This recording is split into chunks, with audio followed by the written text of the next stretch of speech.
Tonight we have a story about a controversial treatment for cancer invented by a Winnipeg doctor. It's not new. In fact, Dr. John Davidson used it on hundreds of patients decades ago. What is new is that some 50 years after the doctor's death, more than half a century after his theories were dismissed as quackery, scientists are rekindling the flame of his research.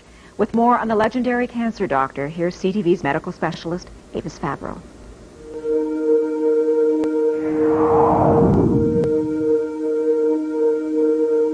His name was John Ralston Davidson, a respected family doctor in Winnipeg in the early 1900s. A great scientist as well as a great doctor.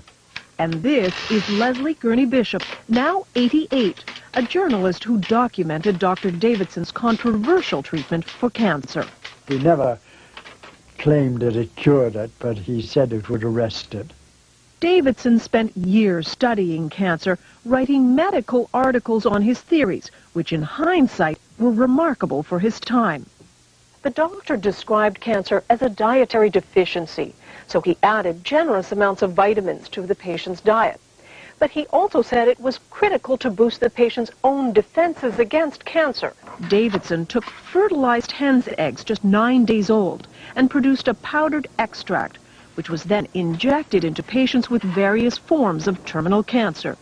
Like this boy, diagnosed with lymphatic cancer, notes show that with surgery, vitamins, and the extract, he returned to normal health. Over the years, Dr. Davidson treated hundreds of cancer patients.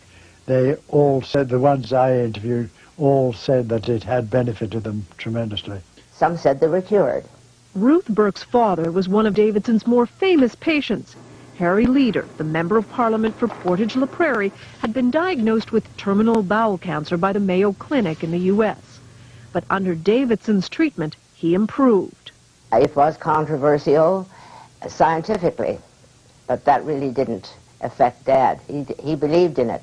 But Davidson's medical colleagues thought the treatment was useless and repeatedly refused him research money.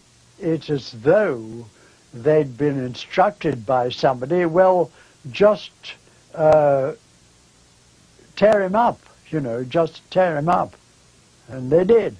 Frustrated with the lack of support, Harry Leader, with his own good health as proof, took Davidson's pleas for funding straight to Ottawa in 1944, directly to Prime Minister Mackenzie King. He never wanted any publicity from this. He simply wanted help for this man whom he felt could help humanity.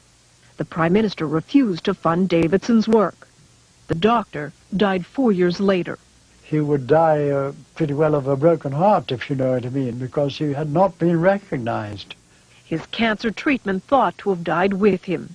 But then 6 years ago, the treatment was rediscovered by a Toronto company. It hired researchers at Dalhousie University to test the theory. Could these embryonic chicken cells really be a cancer treatment? When research began, there was excitement. Davidson's extract, in many ways, could be a cancer vaccine. In 3 studies on mice, the compound apparently shrunk tumors. We have to be careful about raising people's hopes falsely. Jonathan Blay is one of the researchers looking at Dr. Davidson's extract. Davidson's extract, in many ways, could be a cancer vaccine. There could be things in the extract that promote a response against the cancer. But then suddenly, the research stopped. The then owners of the extract had financial problems. They stopped paying the researchers. Dalhousie was out some $60,000 and halted the experiments. The university would be interested in continuing the work because the results were very promising. But for nearly 5 years now, the capsules have simply laid on the shelf. One could easily walk away from and say, the heck with it. But would we be leaving behind something that could potentially have significant impact for large numbers of people? But if there are no takers soon, the venture will die. A darn shame, says Dr. Bain, because we still won't have the answer. Was Dr. Davidson right? But if Dr. Davidson's extract does show the power to combat cancer, this could be not only one of the great human victories in overcoming disease, but it could also be one of the great human tragedies. A tragedy because for the last 50 years, a possible cancer treatment and its pioneer were forgotten. Avis Favreau, CTV News, Toronto.